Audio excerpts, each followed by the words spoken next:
Hello students, good morning. You are most welcome to our channel Satya convent school.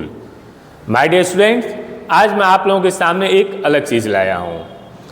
अभी तक मैंने आप लोगों को the stars of English grammar पढ़ाया, जिसमें वो सारी helping verb is am are was were do does did था.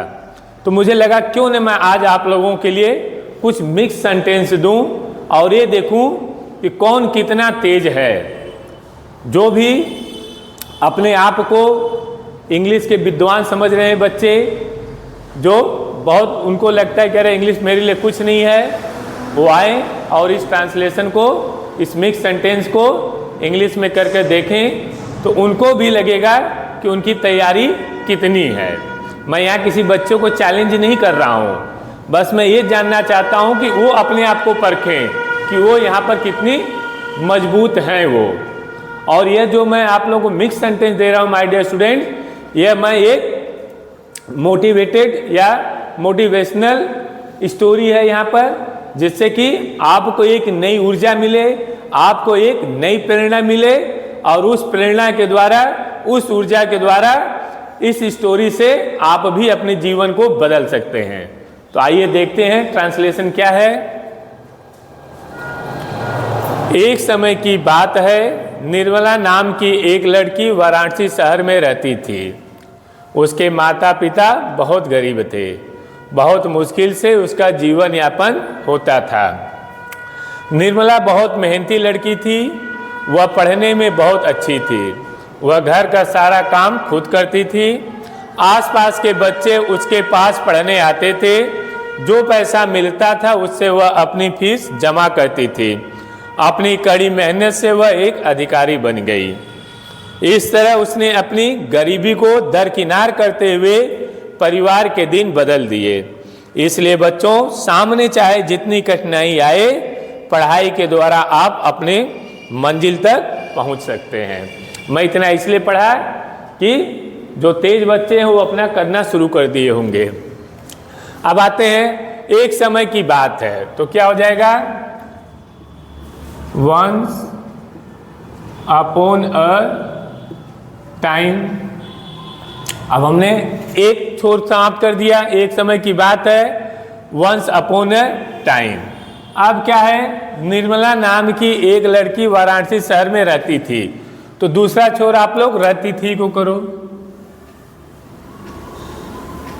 दूसरा छोटे छोटे वाक्य को आप चिन्हित कर लो.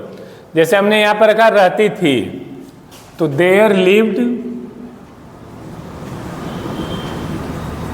हो गया. रहती थी क्या भी हो गया. कौन, एक लड़की. कौन रहती थी, एक लड़की. तीसरा नंबर इसको डाल दो, देयर लिव्ड अ गर्ल. ठीक, एक लड़की. नाम, उसका नाम क्या है, चिन्हित कर लो, इसको फोर में डाल दो. देखो कितना आसानी से आप इसको तोड़ तोड़ करके कर सकते हो. Once upon a time there lived a girl named Nirmala. Complete हो गया आपका. यहाँ कहाँ पर है, वाराणसी शहर में. तो 5 नंबर यहाँ पर डाल दो. इन वाराणसी सिटी या इन सिटी ऑफ वाराणसी भी कर सकते हो. तो देखो कितने आसानी से हमने इसको ट्रांसलेशन किया. एक समय की बात है, पहले इसको किया, वंस अपॉन अ टाइम. फिर क्या था, निर्मला नाम की एक लड़की वाराणसी शहर में रहती थी. तो फिर दूसरा नंबर हमने रहती थी को पकड़ा. देयर लिव्ड, भाई कहीं ना कहीं तो रहती, वहां पर रहती थी, तो देयर लिव्ड. फिर क्या था, कौन रहता था, एक लड़की. अ गर्ल, उसका नाम दिया है निर्मला, नेम्ड निर्मला. कहाँ पर, वाराणसी शहर में, इन वाराणसी सिटी. इस तरह से आपका देखो जो सेंटेंस था, इससे आपने इजीली ट्रांसलेशन कर दिया. उसके माता पिता बहुत गरीब थे, तो उसके मीन्स क्या हो जाएगा, हर. माता पिता को क्या बोलते हैं, पेरेंट. अब यहाँ पर पेरेंट्स नहीं करना है, क्योंकि पेरेंट ऑलरेडी आप लोगों का प्लूरल होता है. हर पेरेंट्स वर वेरी. अब बहुत है तो यहाँ पे वेरी कर दो. गरीब को सबको पता है poor. Her parent were very poor. बहुत मुश्किल से उनका जीवन यापन होता था। हमेशा आप लोग सुनते हो कि अरे भैया बहुत कठिनाइयों में जिए, बहुत दिक्कत था, बहुत समस्या था, तो बहुत मुश्किल से उनका जीवन यापन होता था। तो दे हैड टू लिव, जीवन यापन मीन्स क्या, live, they had to live with great difficulty.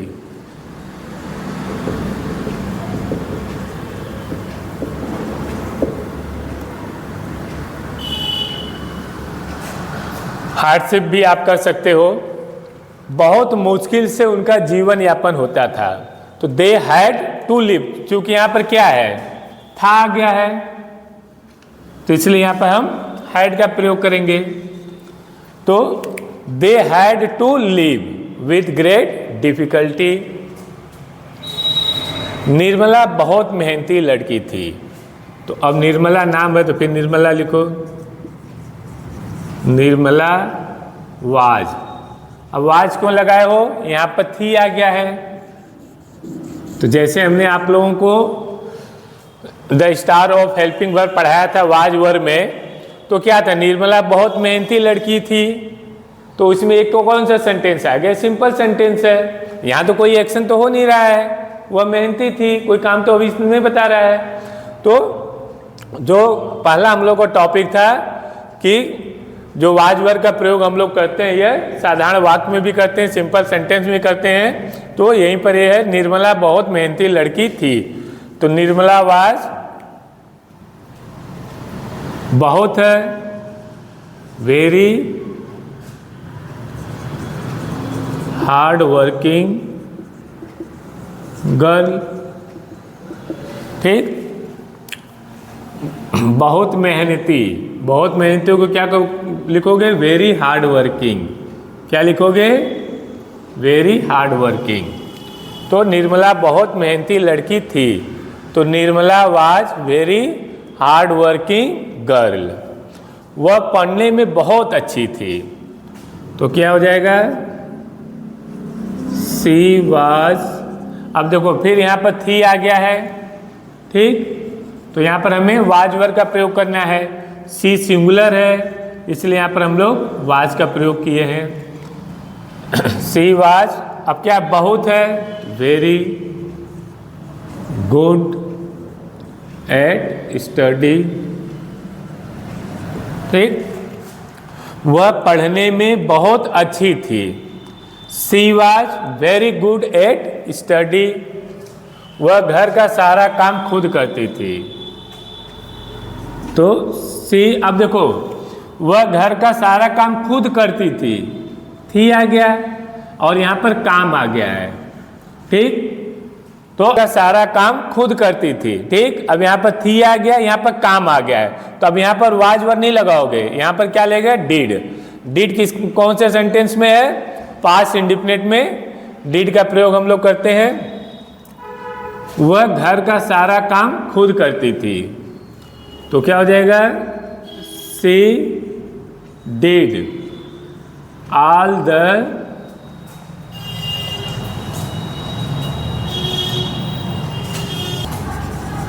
House hold work herself. क्या, वह घर का सारा काम खुद करती थी। तो काम करना है, यहाँ पर थी आ गया है, तो पता चल गया पास्ट में है। तो सी डिड, इसीलिए यहाँ पर हम लोग डिड का प्रयोग किए हैं। She did all the household means घर का सारे काम के लिए क्या करोगे, हाउस होल्ड वर्क। कहते हो अरे मुझे घर में बहुत काम है, घर का सारा काम मुझे ही करना पड़ता है, तो इसकी स्पेलिंग क्या है, हाउस होल्ड वर्क। और खुद से करती थी तो हरसेल्फ हो गया। फिर क्या करें, आसपास के बच्चे उसके पास पढ़ने आते थे। तो चिल्ड्रन फ्रॉम नेबरहुड,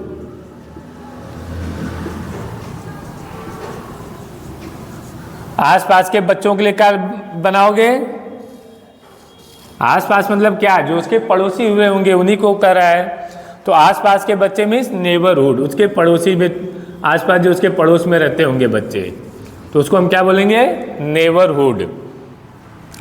तो आसपास के बच्चे, चिल्ड्रन फ्रॉम नेबरहुड, उसके पास पढ़ने आते थे। Neighbourhood used to come to her to study. अब क्या है? आसपास के बच्चे उसके पास पढ़ने आते थे, तो children from neighbourhood used to come, ये रेगुलर काम हो रहा है, ठीक है ना? इसीलिए जब रेगुलर कोई काम होता है तो हम यूज का प्रयोग करते हैं, यूज टू कम। वो रोज आते थे, कहाँ पर? टू हर, उसके पास, किस लिए? टू स्टडी, पढ़ने के लिए। जो पैसा मिलता था उससे वह अपनी फीस जमा करती थी। तो क्या हो जाएगा? उससे वह अपनी फीस जमा करती थी। शी यूज टू पे हर fees.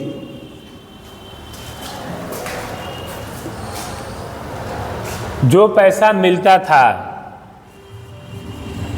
What money C got, या विच मनी सी गॉट भी कर सकते हो, व्हाट के जगह सी कर दो। सी यूज टू पे हर फी the money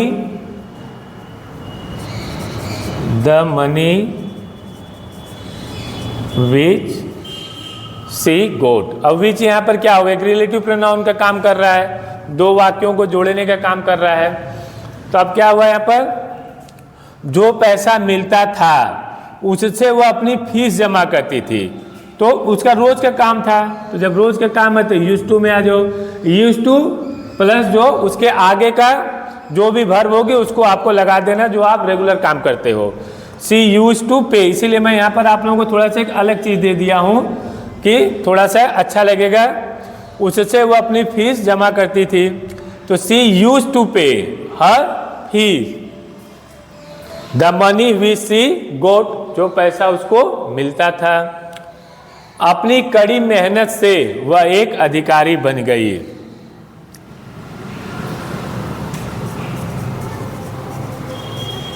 through her hard work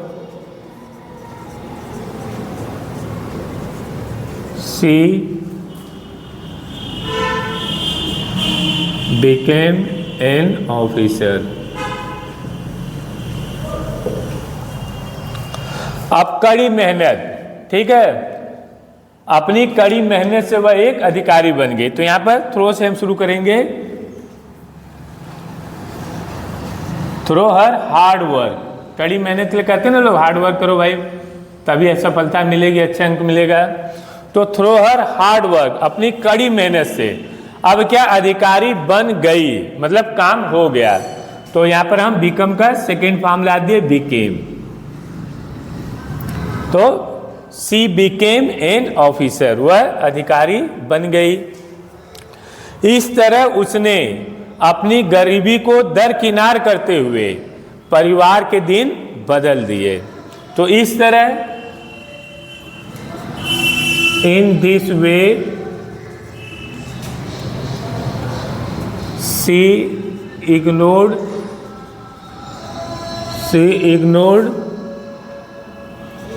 her poverty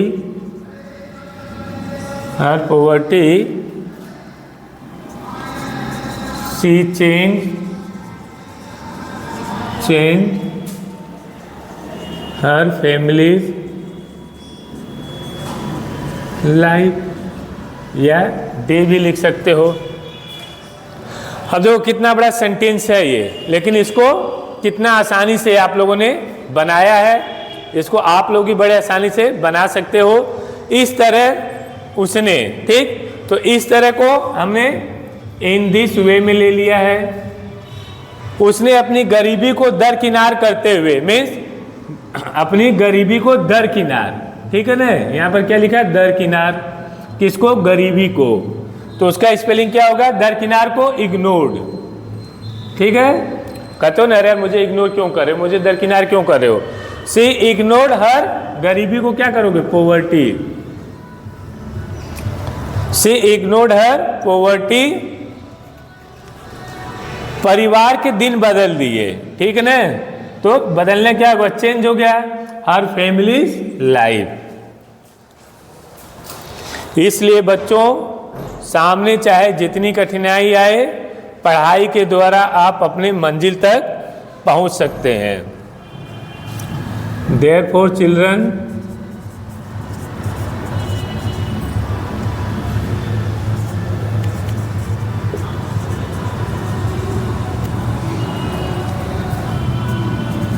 no matter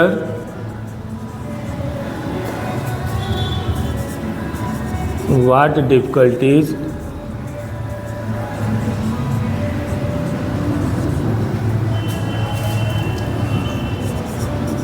come in your way। इसलिए बच्चों सामने चाहे जितनी कठिनाई आए, therefore children, no matter what difficulties come in your way, पढ़ाई के द्वारा आप अपने मंजिल तक पहुंच सकते हो। You can reach your destination through study।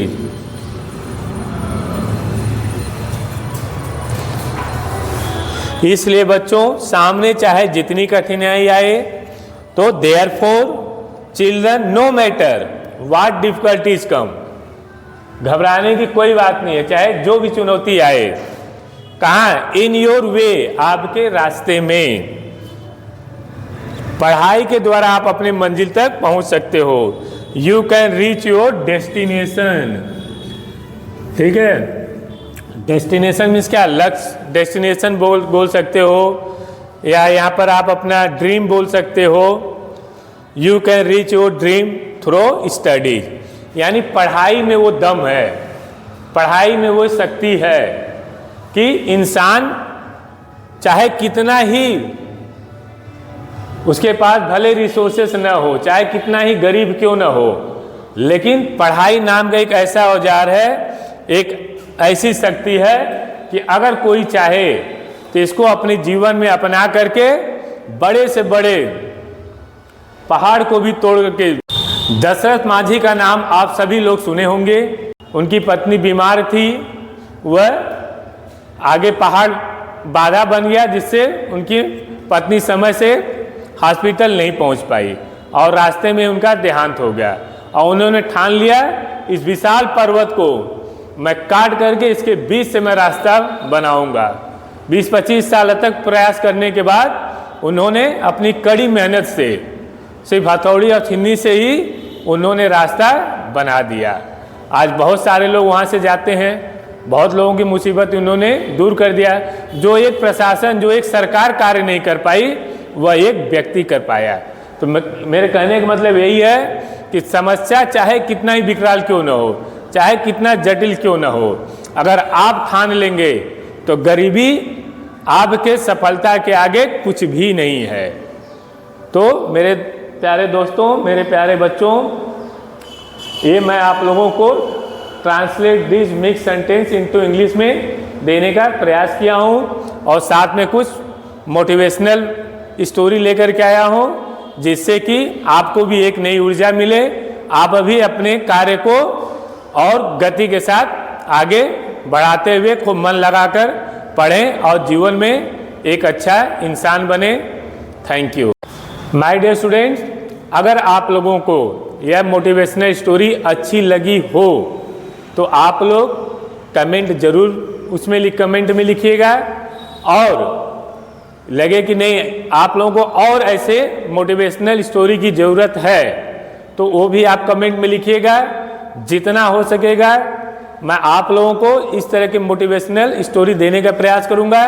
तो इसमें दो फायदा होगा, एक तो आपकी इंग्लिश मजबूत होगी, प्लस आपको एक एनर्जी मिलेगा, और इस तरह से जब आप करेंगे तो जो छोटे छोटे सेंटेंस से हम अपने आप को बनाते हैं उससे एक आपको मजबूती मिलेगी और आप इंग्लिश नहीं भूलेंगे। और इस तरह से आप सिर्फ पढ़ने में ही नहीं, एक दिन ऐसा समय आएगा कि you can also speak English very fluently.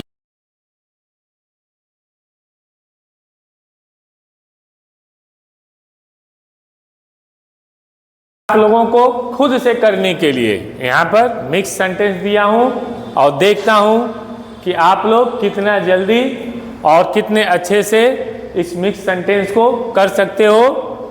तो आगे आइए और अपने प्रतिभा को दिखाइए। मैं इसे धीरे धीरे पढ़ता हूँ और आप लोग करने का प्रयास करिए। मोहन मेरी कक्षा का एक होनहार विद्यार्थी है। उसमें अनेक अच्छे गुण हैं। वह बहुत ही नियमित, समयनिष्ठ तथा परिश्रमी छात्र है। वह अपना समय कभी भी बर्बाद नहीं करता है।